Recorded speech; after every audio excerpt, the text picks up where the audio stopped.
So this video is going to go over kind of that general search process and the importance of keywords and building your keyword bank so you're not running into lots of frustration when you're searching. So this search process really kind of starts with, identifying your research question. You're then going to break it down into these core concepts, which become your main keywords that you then input into a database to search. You're going to find other related keywords for those core concepts because we don't want to just be searching one term. We want to really have like a robust list of terms to potentially search. And then based on your topic, we're going to identify the best places to search. So those are going to be those databases that have that EBP research in it.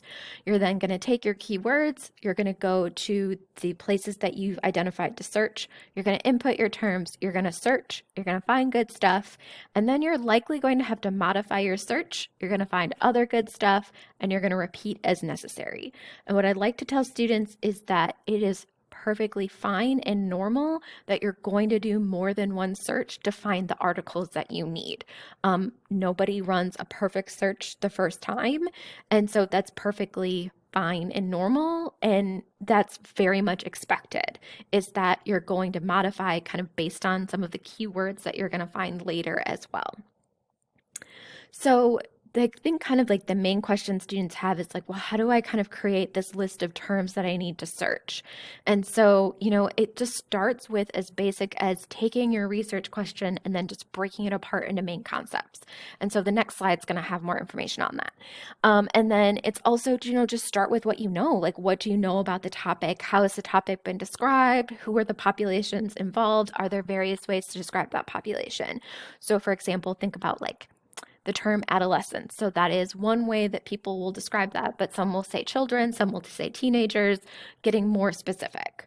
Using that background knowledge. So if whether or not that is going to Google, going to encyclopedias, things like that. And then, like I said, think about those related or similar terms. So my example was adolescence, but there's lots of different ways that you could potentially describe adolescence. And because there's those different ways, there's different ways to search and bring in different kinds of research. You also want to look at subject headings in databases. That's going to be really helpful to kind of figure out what term you should be using. So, this is a very broad example, but kind of the way that we talk about, we say cancer, but in the medical research, the subject heading is neoplasm. And so it's just kind of being aware of the various ways that you could describe your topic. The other thing is user network. I always say, I'm talking about a subject with another librarian and they're like, oh, I know it under this term. And I'm like, oh, I hadn't thought of that before. So, if you're kind of struggling, that is definitely the time when you can set up an appointment to meet with me and we can kind of work through this.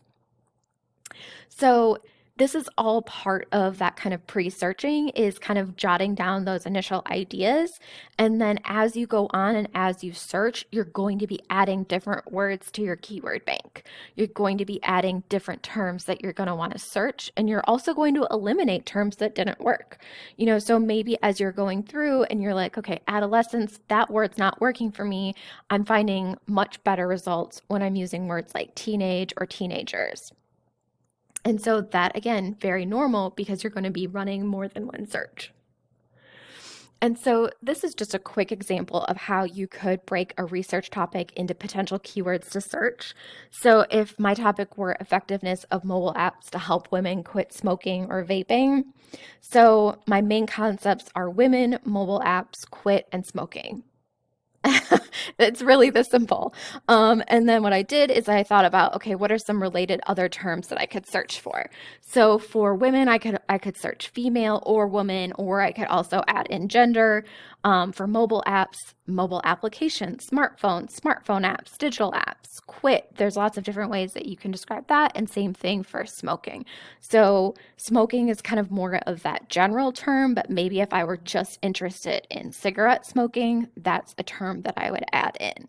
So again, this doesn't have to be really complicated. It doesn't have to be pages long.